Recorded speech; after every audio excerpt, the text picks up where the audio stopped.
E para, rezultati zgjedhjeve është kaq i ngatëruar sa që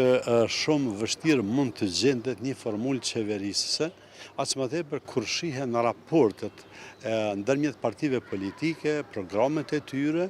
kështu që unë jam skeptik se do të formohet qeveria shpejt. Mas pari për shkak të rezultatit të ngatëruar dhe e dyta edhe për shkak të mungesës së vullnetit për kompromis ndërmjet partive, ashtu që rreziku është që gjërat të zgjaten dhe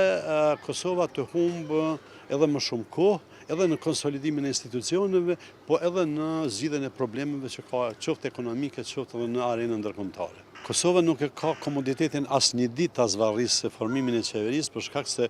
momentalisht është nën sanksionet e Bashkimit Evropian, është nën presion dhe izolim amerikan, është me krizë të theksuar ekonomike, me mungesë të investimeve të jashtme, kështu që sa më shpejt që do të formohej qeveria do të ishte aq më mirë,